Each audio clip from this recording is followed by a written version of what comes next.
ఇందాక నేను చెప్పాను, మన భారతదేశం, మన ఆంధ్రప్రదేశ్ వ్యవసాయయుతమైనటువంటి దేశం.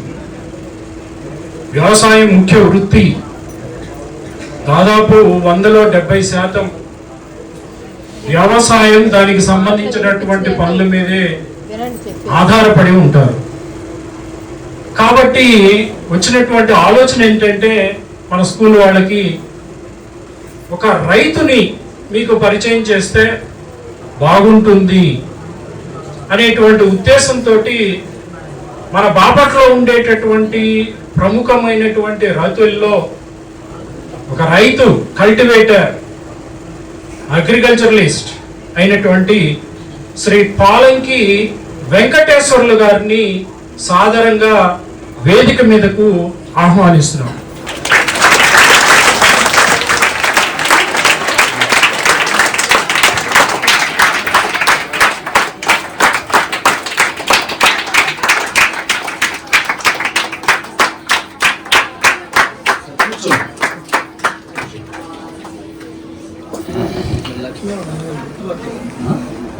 ప్రతిరోజు కూడా 22 కిలోమీటర్లు సైకిల్ తొక్కి వెళ్ళేవాళ్ళంట.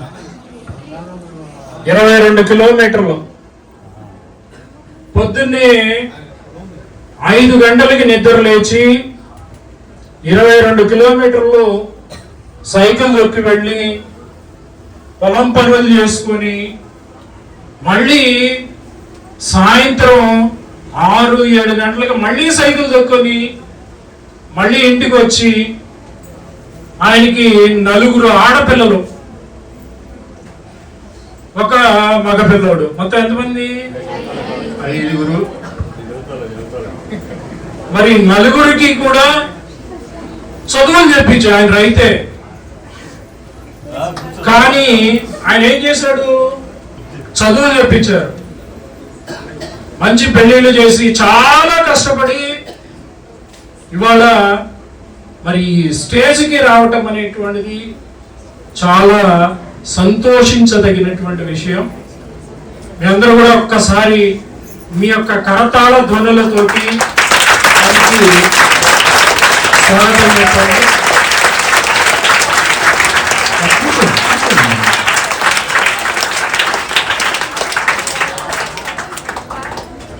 మరి ఈ ప్రోగ్రాంలో మొదటి భాగంగా లైట్ ది ల్యాంప్, దీపారాధన. దీపం అనేటువంటిది అభివృద్ధికి చిహ్నం, మంచికి చిహ్నం. హిందువులైనా దీపారాధన చేస్తారు. మొన్నే క్రిస్మస్ అయిపోయింది. క్రిస్మస్ అప్పుడు క్రైస్తవ సోదరులు ఏం చేస్తారు? క్యాండిల్స్ వెలిగిస్తారు, తెలుసా? క్యాండిల్స్ వెలిగిస్తారు. అట్లాగే ముస్లింలు కూడా ఏం చేస్తారంటే దీపారాధన చేయటం అనేటువంటి జరుగుతుంది. లైట్ అనేటువంటిది అభివృద్ధికి చిహ్నం. చీకటి అనేటువంటిది వెనకబాటుతనానికి చిహ్నం. ఆ చీకటిని పారద్రోలి జీవితంలో నిండు కాంతులు నింపాలి అనేటువంటి ఉద్దేశంతో ఈ ప్రోగ్రాంలో మొదటగా లైట్ ది ల్యాంప్, దీపారాధన. మేడం పిలవండి.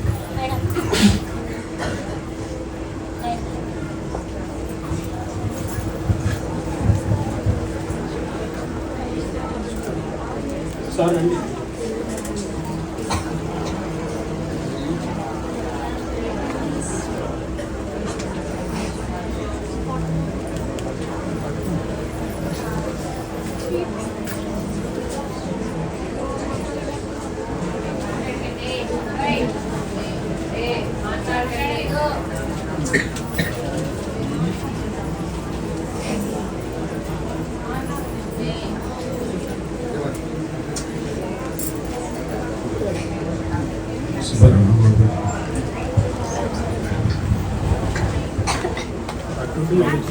ఇట్రండి.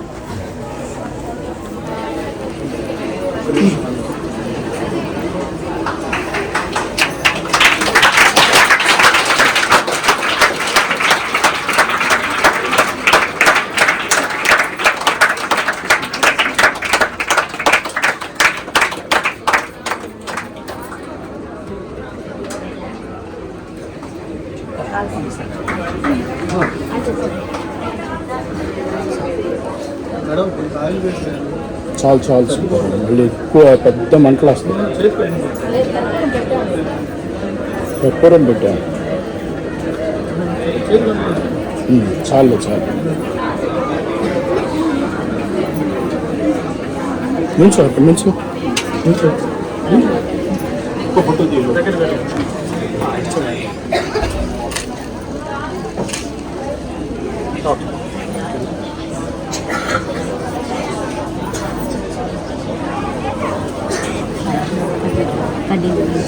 కూర్చోండి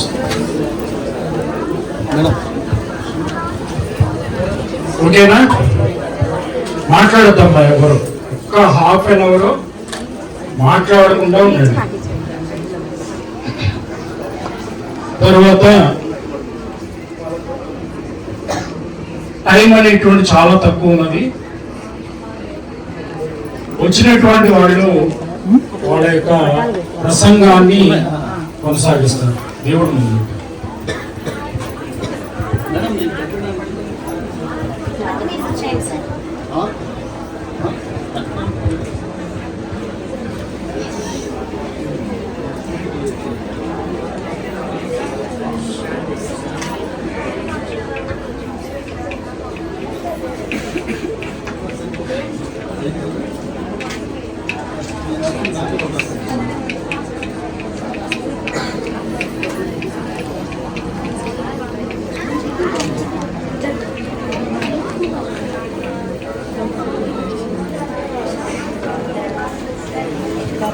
రైట్. Thank you master. ఇప్పుడు శ్రీ పాలంకి వెంకటేశ్వర్లు గారు తమ యొక్క సందేశాన్ని అందిస్తారు. ఇది ఎక్కడా మాట్లాడాల, ఇదే ఫస్ట్ టైం పిల్లలతో మాట్లాడటం. అయితే ఇంట్లో మన వాళ్ళు వాళ్ళతో చాలా చెబుతూ ఉంటారు, మాట్లాడుతూ ఉంటారు. వినండి జాగ్రత్తగా ఏం చెప్తున్నారు.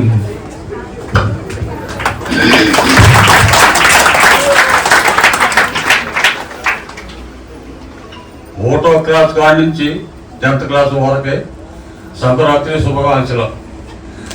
ఈ మేడం గారికి, సార్ల గారికి, నాకు ఈ అవకాశం ఇచ్చిన వారికి శుభాకాంక్షలు, ధన్యవాదాలు.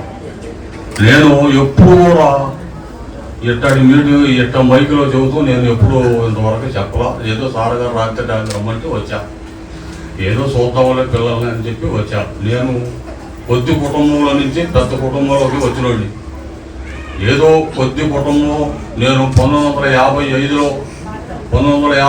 4వ నెలలో పుట్టాను. అక్కడి నుంచి 65లో నేను చదువుకుంటున్నా.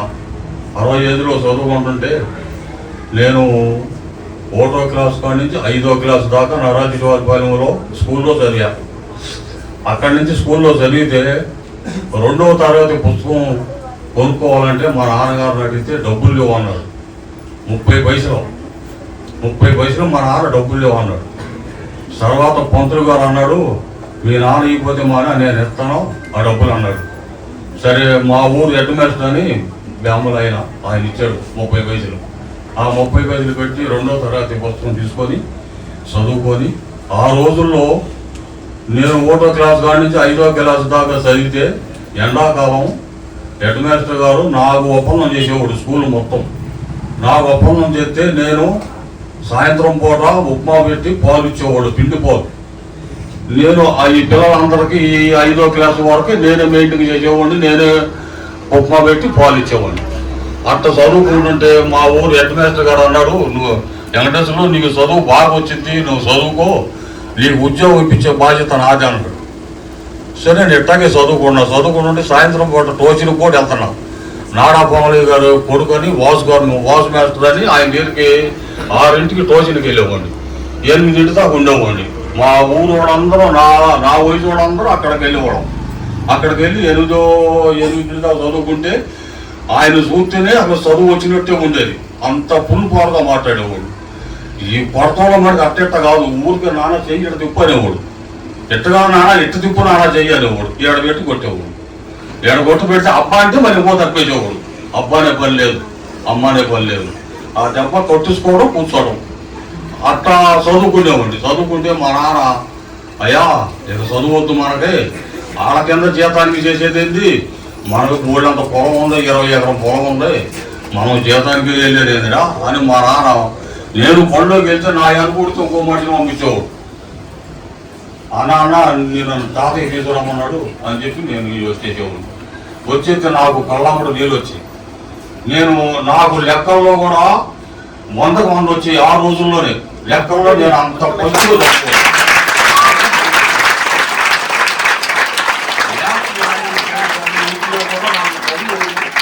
నేను బాగా చదివితే మా నాన్న నన్ను చదివలేదు, కానీ ఆ రోజుల్లో నాకు 10th క్లాస్ చదివితే నాకు గవర్నమెంట్ జాబ్ వచ్చేది. మా నాన్న నన్ను చదివకుండా నన్ను వ్యవసాయంలో దింపాడు. నేను వ్యవసాయం చేస్తాం మొదలుపెట్టిన కాడి నుంచి 1955లో పుట్టిన కాడి నుంచి నేను 1965లో కాడి నుంచి ఇక వ్యవసాయం మొదలుపెట్టి ఆ మొదలు పెడతాం 35 సంవత్సరాలు సైకిల్ తొక్కాను. 35 సంవత్సరాలు సైకిల్ తొక్కి 3 మైళ్ళు రాను బాను 3 మైళ్ళు పొద్దున పోవడం మారిపోవడం, ఎండాకాలం వానాకాలం అనేది ఎప్పుడు వెళ్తానే ఉండేవాడిని. అట్ట వెళ్ళి అట్ట సైకిల్ తొక్కి గడ్డి మోపులు వేసుకొచ్చి బరిగొడ్లు మేపి 20 బరిగొడ్లు, బండి ఎద్దులు, మరి ఒడ్డు వ్యవసాయం, మరి ఇంటికాడ కవనం చూసుకోవడం ఎట్ట చేసేవాడిని. ఎట్ట చేస్తే ఇక అంతన మా నాన్న నేను 28 ఎకరాలు వ్యవసాయం చేసి 600 బస్తా ఒడ్డు పండించుకోవడం. మాది అసలు చిన్న కుటుంబం, మాది చిన్న కుటుంబం అయితే అంటే కుటుంబాలు పెద్దయ్యే, అంటే ఆస్తుల పరంగా కొద్ది ఆస్తులతోటి మా నాన్న నాటుపండు తోలి ఆ రోజుల్లో పొగాకు మూటలు వేసుకెళ్ళి భారీ తోలి అప్పుడు పైసా, 2 పైసలు, 10 పైసలు, 5 పైసలు, 15 పైసలు బెడలు, అప్పట్లో 3 పైసలు బెడలు, అప్పట్లో ఆ బెడలన్నీ తీసుకొచ్చి మా నాన్న మూట కట్టి 22 ఎకరాల వ్యవసాయం చేశాడు. మా నాన్న 22 ఎకరాలు కొన్నాడు. ఆ 22 ఎకరాలతో ఇంకా 10 ఎకరాలు చేసి 30 ఎకరం వ్యవసాయం చేసాం. 30 ఎకరం వ్యవసాయం చేసిన కాడి నుంచి అక్కడి నుంచి ఇక నాకు 1949లో నా మ్యారేజ్ అయింది. ఇక అక్కడి నుంచి ఇక ఎట్టాగే ఉన్నాం. ఇక ఎట్టాగే ఉంటా నాన్న ఇక నేను పిల్లలు పుట్టారు, 2 పిల్లలు పుట్టారు, లక్ష్మి, సుజాత, వీళ్ళిద్దరు పుట్టారు. వీళ్ళిద్దరు పుట్టినాక తర్వాత నాన్న నేను ఏర్పడతా నాన్న అన్న. సరే నీ ఇష్టం రా అన్నాడు. నేను ఏర్పడితే మా ఇంటమ్ముడే నేను పూరీలు వేసుకొని ఆ పూరీలతో వంటున్నా. అక్కడి నుంచి మళ్ళీ 3 అమ్మాయి పుట్టింది. అక్కడి నుంచి మళ్ళీ వ్యవసాయం చేస్తాను ఉన్నాను. తర్వాత నేను సొంతంగా వ్యవసాయం చేస్తాం మొదలుపెట్టాను. నేను ఒక్కడే వ్యవసాయం చేస్తాము. 28 ఎకరాల వ్యవసాయం చేశాను. నేను ఒక్కడే 28 ఎకరాల వ్యవసాయం చేసి 650 బస్తా ఒడ్డు పండించాం. 650 బస్తా ఒడ్డు పండించి పుర్లు కట్టి అట్లా చేసి అక్కడి నుంచి మా తమ్ముడు మ్యారేజ్ కాకపోతే మా అక్కాయి కూతురు మేనగోళం చేసి అందరం మా తమ్ముడు పెళ్ళి నా చేతుల మీద కూడా చేశాం. అప్పుడు మా నాన్న కొద్దిగా ముసలుడు అయిపోయాడు. ఇక అక్కడి నుంచి నా చేతుల మీద కూడా మా తమ్ముడు పెళ్లి చేశాను. తమ్ముడు పెళ్లి చేసిన కాడి నుంచి 4వ అమ్మాయి పుట్టింది. 4వ అమ్మాయి పుడితే మా నాన్న అన్నాడు, ఇక వద్దురా, ఇక మనం నువ్వు చేయలేవు, ఇక 4 పుట్టారో ఇక వద్దురా అంటే నేను ఇక వద్దునానా అన్న. అంటే మా నాన్న అన్నాడు, ఒరే నేను చేస్తా 2 పిల్లల పెళ్ళిడికి, మగపిల్లడు పుట్టిన దాకా ఆపరేషన్ చేయించే పర్లేదు అన్నాడు మా నాన్న. సరే మాత్రం మా బాబాయి మా నాన్న అదే మాట మీద ఉండరు. సరే మళ్ళీ ఏదో దేవుడు దయ వల్ల మా పిల్లడు పుట్టాడు. పుట్టిన కాడికి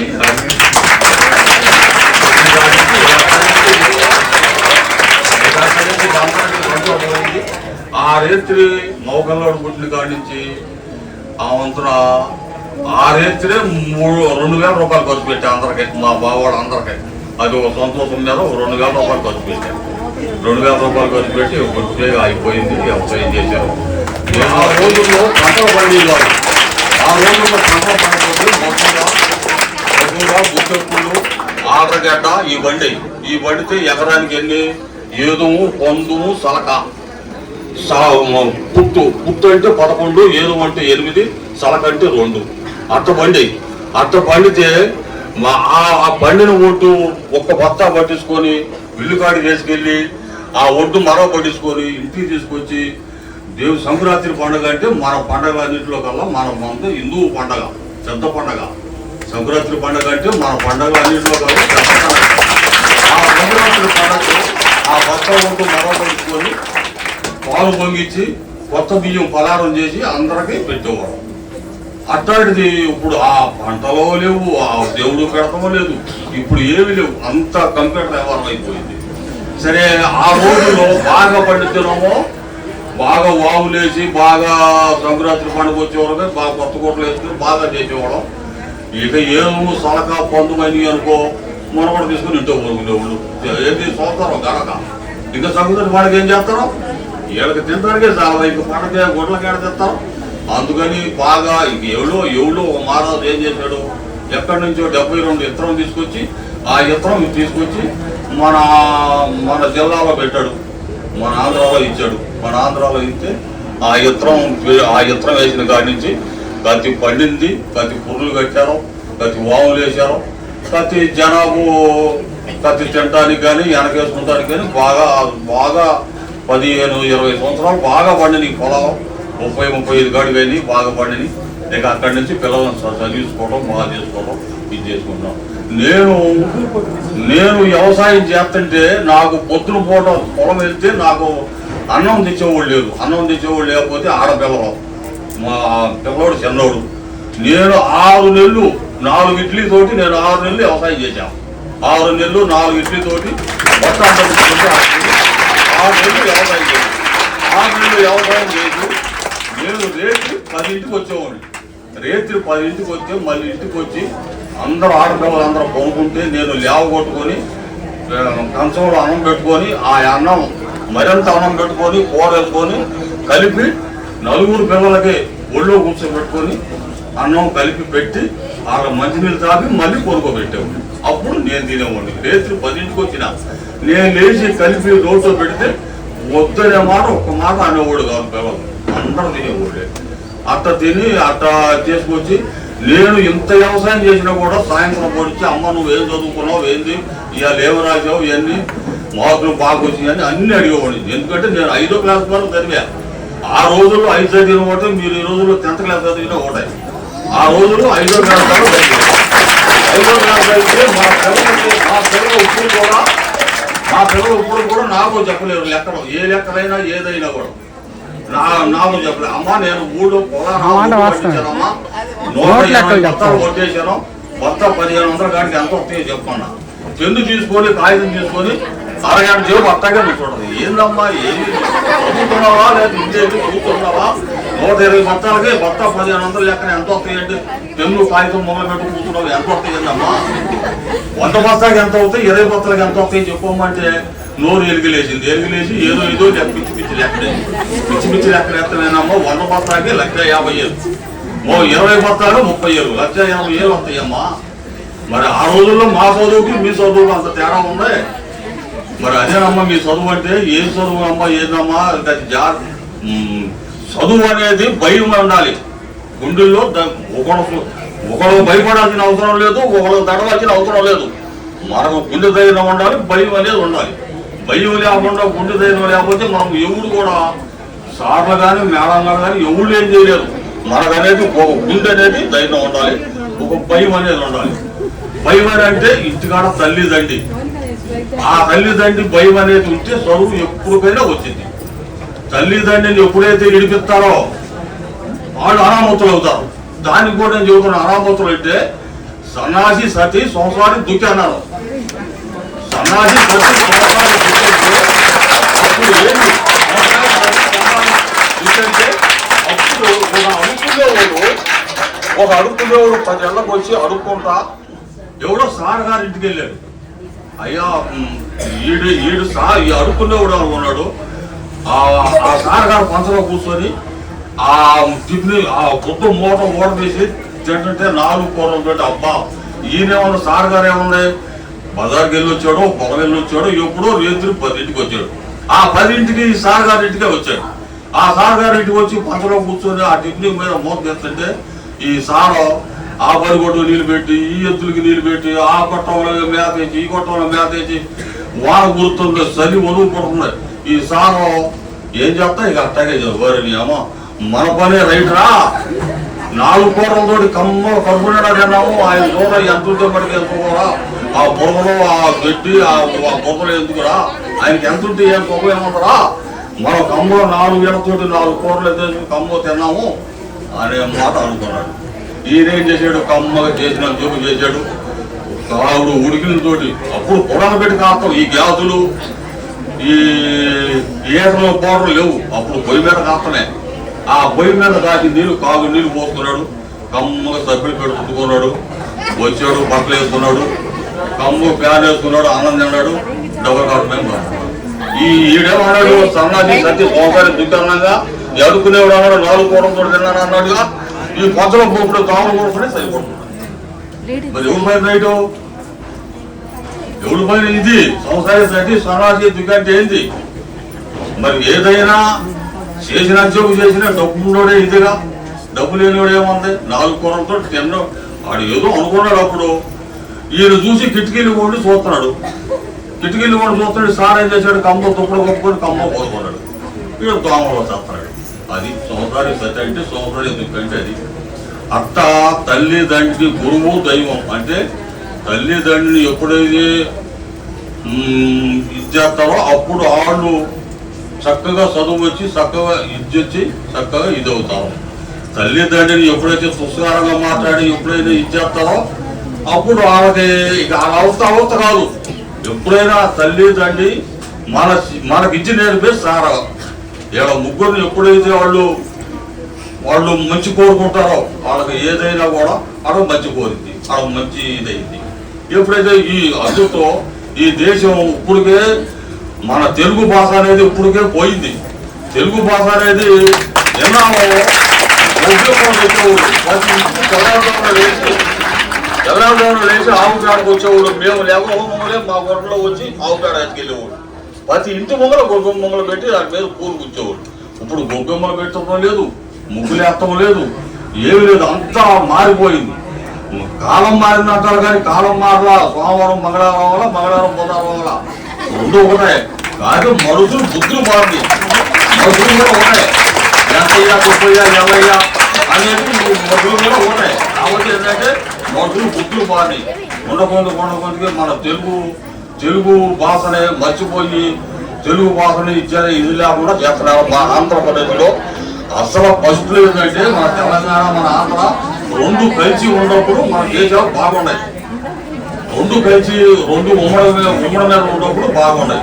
ఎప్పుడైతే తెలంగాణ విడిపోయిందో మన ఆంధ్ర చీలిపోయిందో అప్పుడు అందరికీ తెలుగు వచ్చేసి. తెలుగు అంటే ఏం తెలివి, ఏదో అది ఒక పిచ్చి తెలివి, అంతేగాని తెలుగులే కావు. ఈ ఆంధ్రలో ఈ పొలం రేట్లు పెరుగుతుందో ఏంది ఇంకా పనిచేసేది ఏంది అన్నట్టుగా మా చెట్టు అమ్ముకుంటే ఒక 50 లక్షలు వస్తున్నాయి. కమ్మగా బోకి వెళ్ళబోతున్నారు. జాగ్రత్త చేసేవాళ్ళు లేరు, చెమట పట్టేది లేదు. మనుషులకి చెమట ఎప్పుడైతే పట్టలేదో అప్పుడే మనుషులకి అనేక రోగాలుగా ఏర్పడుతున్నాయి.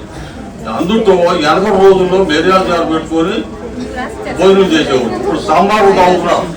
ఈ సాంబారు తాగుతున్న ఏమైంది, వాళ్ళకే కడుపులు వచ్చేస్తాయి. కడుపులు వచ్చేసి ఊరికే సాంబార్ తాగి ఇచ్చేస్తాయి. అట్లాంటి అన్నీ మారిపోతున్నాయి. అన్నీ మారిపోయి అంత ఇదవుతున్నారు. మీరు చక్కగా చదువుకొని చెల్లులు వచ్చినవి దేశాలు పాడైపోయి. చెల్లులు దేనికి మంచిది కాదు. చెల్లులు వచ్చినాయి తల్లిదండ్రి మాట లేదు, ఇంకా అన్నదమ్ముల మాటలు లేవు, అక్కయ్య మాటలు లేవు, ఏమి లేవు. అట్లాంటి చెల్లులు వచ్చినాయి, అందరూ పాడైపోతున్నారు. అట్లాంటిది నాకు మా నాన్న ఇచ్చింది నాకు 4 ఎకరాలు. నేను సొంతంగా 5 ఎకరాలు కొనుక్కున్నాను. నా సొంతంగా ఈ 9 ఎకరాల పొలంలో ఈ 5 కోట్లు చదివిస్తున్నాం. 5 కోట్లు చదివించుకొని పెద్ద అమ్మాయి బీఈడి, 2 అమ్మాయి బీకాంసీ, 3 అమ్మాయి ఎంఎస్ కెమిస్ట్రీ, 4 అమ్మాయి బీటెక్, అబ్బాయి ఇంజనీరింగ్. వీళ్ళందరూ చదివిస్తున్నాం. మా నాన్న మమ్మల్ని చదివించాడు. మా నాన్న ఆయన చదివిపోయినా మా నాన్న మమ్మల్ని చదివించాడు అని చెప్పుకుంటాం. మన ఆస్తులు ఉంటే అక్కడ ఉండవు. ఇప్పుడు 10 కోట్లు ఉన్నాయి, ఏం చేసుకుంటాం? 10 కోట్లు చేతిలో ఇచ్చేది ఉంటే మనం ఎక్కడికైనా వెళ్ళగలము, ఏదైనా చేయగలం. ఇప్పుడు మీ పొలాలు వెళ్తాం, మీ పొలాల దగ్గర మా దగ్గర ఏమంటాయి, మా దగ్గర కర్ర ఉంటుంది, మాకు కర్రే తోడు, మాకు కర్రే ఒక కర్ర ఒక తమ్ముడు, కర్ర ఒక ఆధారం మాకు పొలాలు వెళ్తే. అట్లాంటిది నేను ఒకటే అనుకునేవాడిని, నేను కర్ర పార కత్తి కొట్టుకోకుండా కొట్టుకునేవాడిని. నా పిల్లలు కూడా అవి కొట్టుకుంటే ఇంకా మనకి జీవితం ఏందా? ఇప్పుడు మా నాన్న నేను ఎక్కడ తిట్టుకుంటానో రేపు నన్ను కూడా అట్లాగే తిట్టుకుంటారు. మనం ఎంత పొలం ఇస్తే ఏం తోపం, ఎంత కట్నం ఇస్తే నేను తోపం. వేదన బస్టాండ్ కాడికి వెళ్ళి బస్సు మీద పేరు చూడాలంటే పేరు తెలవదు. అయ్యా ఈ బస్సు ఏ ఊరు పోతాయి అని అడుగుతాం. ఆవిడ చెప్పాలి, వీళ్ళు ఎక్కాలి బస్సు. అదే కనుక చదువుకుంటే చూసి చూడకుండా ఎక్కేసేది బస్సు. ఆల్రెడీ ఒక అనుకుని చూస్తాను చూసి అవసరం బస్సు ఎక్కేసేది. అట్లాగే నేను ఆ మధ్యలో నేను పెట్టుకొని నేను వీళ్ళందరూ చదివించుకొని ఎట్టగట్ట ఎక్క తీసుకొని అందరూ ఒక దారి అయ్యారు. ఏదో ఈ సార్ల వల్ల నేను గాయత్రిలో చదివించాను అందరినీ. గాయత్రిలో చదివితే గాయత్రుడు సారా అనేవాడు. నేను నెల వచ్చి రాకమొంగలో డబ్బులు ఎత్తుకెళ్ళి పెట్టేసేవాడిని. పాలింకాయనా ఇప్పుడు ఎందుకైనా డబ్బులు నేను నిన్ను అడిగానా, ఒక్క 2 నెలలు చూశాను నిన్ను, ఇక నువ్వు డబ్బులు నువ్వు నాకు తేవద్దు, నేను నీ దగ్గర ఉన్నప్పుడు ఇవ్వన్నాడు. నేను అక్కడ ఒప్పుకోనండి, మీరు అందరికీ జీతాలు కట్టాలి, నేను వ్యవసాయం చేస్తుంటే కూలివాడు కట్ట డబ్బులు ఇస్తాను, మీరు కూడా మేడం గారికి సార్ల గారికి డబ్బులు కట్టాలి.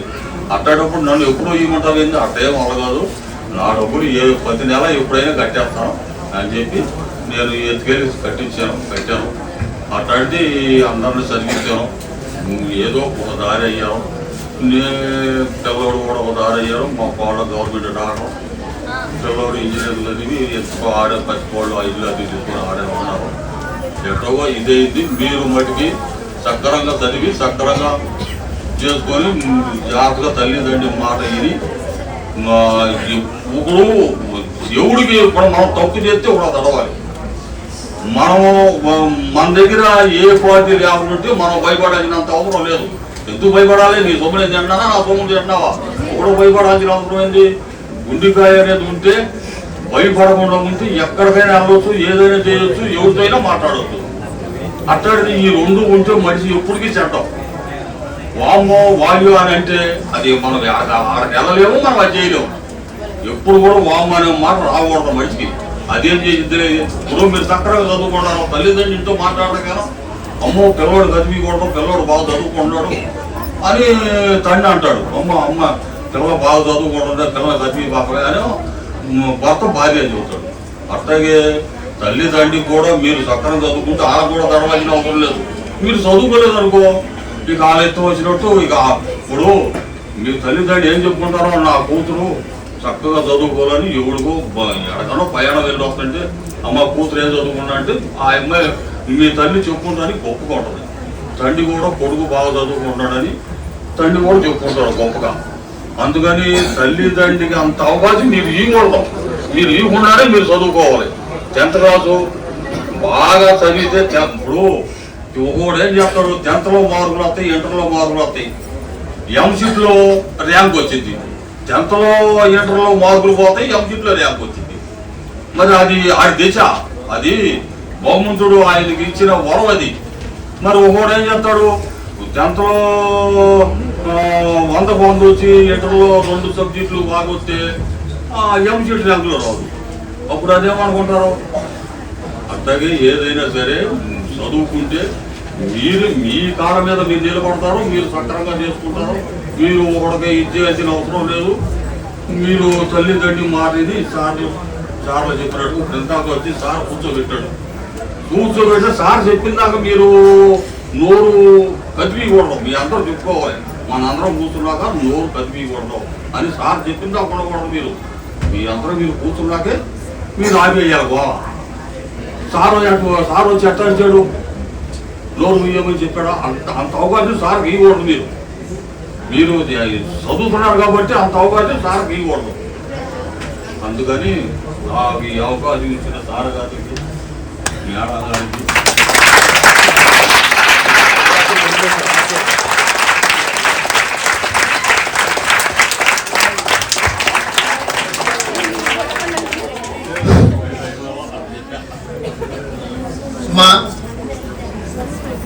ఇక్కడ ఈ 20 నిమిషాల సమయం ఏదైతే ఉందో సో మోస్ట్ వాల్యుబుల్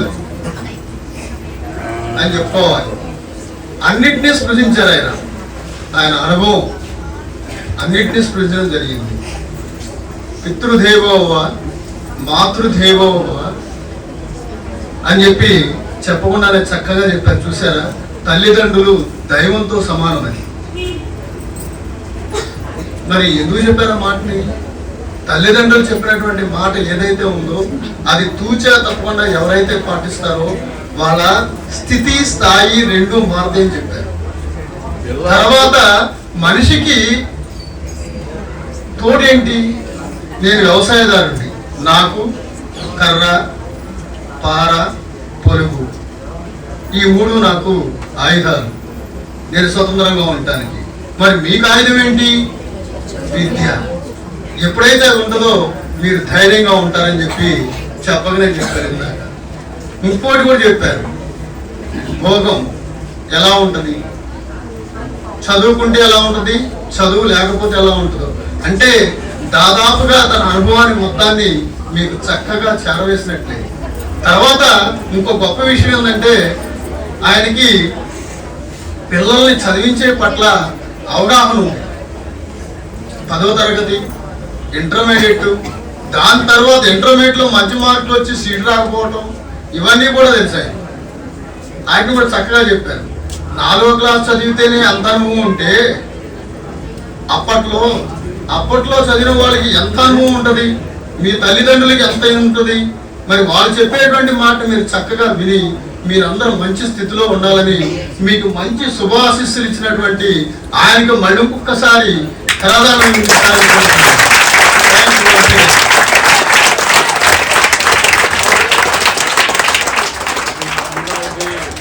గురువు దైవం అంటే తల్లిదండ్రి, భర్తకి భార్యకి భర్త తర్వాతే బహుమంతుడు భార్యకి, మీకు తల్లిదండ్రి తర్వాతే బహుమంతుడు.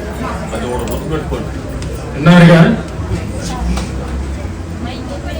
ఆయనలో నాకు అనిపించింది ఏంటంటే బాధ్యత, రెస్పాన్సిబిలిటీ, దాన్ని గుర్తుపెట్టుకుని ఉండాలి.